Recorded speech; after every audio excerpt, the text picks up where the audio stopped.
पाकिस्तानी सीमा हैदर के लिए भारत में रहना अब मुश्किल होता जा रहा है। सीमा हैदर पर यूपी एटीएस का शिकंजा कसता जा रहा है। सीमा ने जो कहानी सुनाई उस कहानी की परतें अब खुल रही। एटीएस की पूछताछ में ऐसे चौंकाने वाले खुलासे हुए हैं जिनसे सीमा के जासूस होने का शक और गहरा रहा। आप ये देखिए कि सीमा हैदर कैसे एटीएस के घेरे में फंसती जा रही। सीमा हैदर से कल एटीएस ने 8 घंटे पूछताछ की थी। इस दौरान सीमा से कई सवाल पूछे गए। सीमा से पाकिस्तान के बारे में सवाल हुआ। ऐसे कई सवाल थे जिनके बारे में जवाब सीमा दे भी नहीं पाई या देना नहीं चाहती थी। एटीएस सूत्रों के मुताबिक पाकिस्तान आर्मी में अपने भाई के सवाल पर सीमा ने चुप्पी साध ली। सीमा के चाचा पाकिस्तान आर्मी में सूबेदार हैं, इस पर भी सीमा चुप रही, कुछ नहीं बता रही। पूछताछ में पता चला कि सीमा ने सचिन से पहले भी कई लोगों से संपर्क किया। कल तक तो कह रही थी पबजी खेलते खेलते प्यार हो गया था, अब पता चल रहा है कई और लोगों से संपर्क कर रही थी।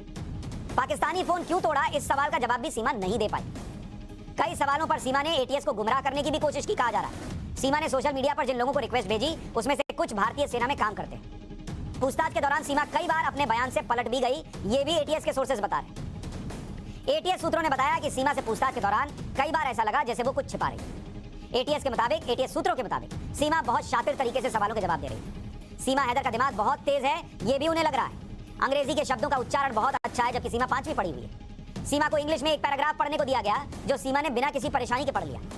एटीएस सूत्रों के मुताबिक सीमा से कोई राज उगलवाना आसान काम नहीं है। अच्छा, सीमा की अंग्रेजी की बात इसलिए भी हो रही है, आप देखिए पाकिस्तान के बड़े बड़े क्रिकेटर वो जब मैन ऑफ द मैच का अवार्ड लेते थे और उनकी अंग्रेजी बोलते थे तो दुनिया हंसती थी कि ये बताइए क्रिकेटर है और ऐसी उठपटांग अंग्रेजी बोलते थे। और ये 5वीं पास महिला जो है अंग्रेजी पढ़ रही है।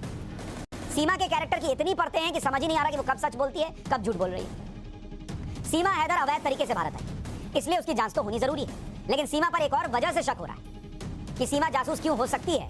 इसकी वजह यह भी है कि यूपी पुलिस की एक एडवाइजरी जो कुछ महीने पहले ही यूपी पुलिस ने जारी की थी। इस एडवाइजरी में पाकिस्तान की महिला जासूसों के बारे में जानकारी दी गई थी, जिसके मुताबिक पाकिस्तानी लड़कियां फेक प्रोफाइल के जरिए खुद को हिंदू लड़की बताती हैं। ये सीमा के भारत आने के कुछ महीने पहले की एडवाइजरी।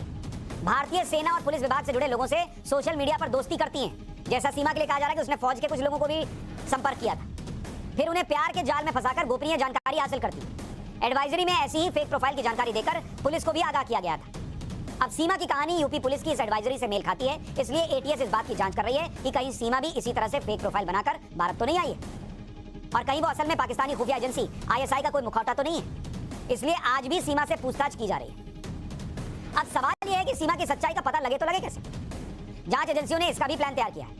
बताया जा रहा है कि सीमा के डॉक्यूमेंट पाकिस्तान में भारतीय उच्चायोग को भेजे गए। पाकिस्तान में सीमा की पूरी जानकारी जमा की जा रही है।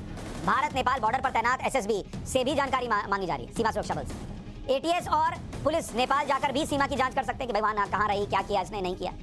जांच के बाद सीमा की जमानत रद्द की जा सकती है, ये भी कहा जा रहा है। सीमा को गिरफ्तार करके उसका पॉलीग्राफ टेस्ट भी हो सकता है कि ठीक बोल रही है कि नहीं या घुमा फिरा रही है। सीमा का लाई डिटेक्टर टेस्ट भी हो सकता है, ये भी कुछ सोर्सेज दावा कर रहे हैं। जैसे जैसे सीमा की जांच हो रही है वैसे ही सीमा को लेकर लोगों की राय भी बदल रही है। नोएडा के जिस रबुपुरा इलाके में सीमा और सचिन रहते हैं वहां पर लोगों की राय बदलने लगी।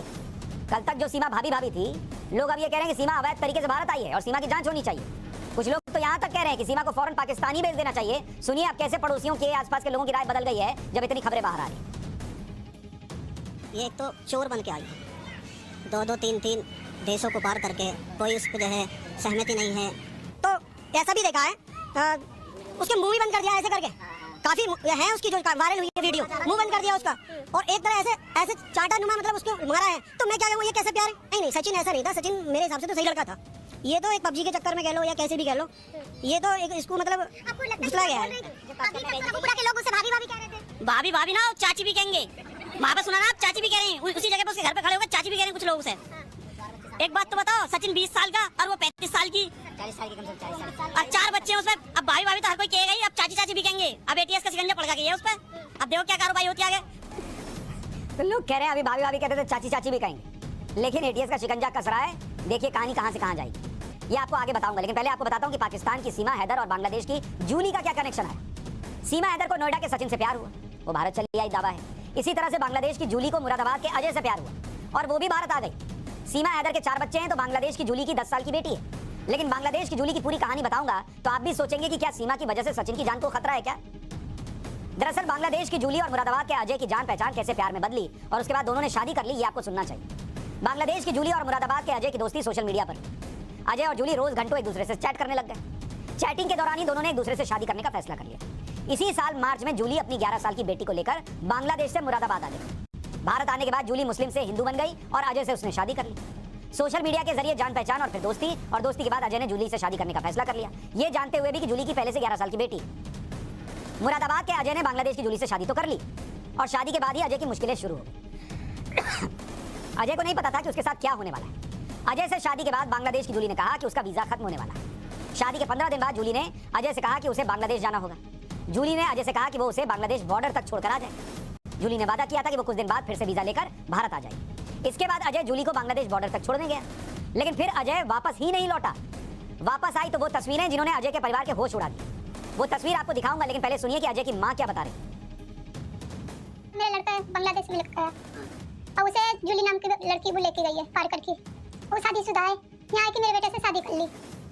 शादी करने के बाद में उसने ये कही कि मुझे बॉर्डर तक छोड़ आओ। बॉर्डर तक छोड़ने गया, उसे ले गया पार करके। अजय की मां कह रही है कि जूली पहले से शादीशुदा थी और वो अजय को अपने साथ बांग्लादेश लेकर चली गई। बांग्लादेश जाने के कुछ दिनों बाद अजय की तस्वीरें अजय के मां के पास आईं।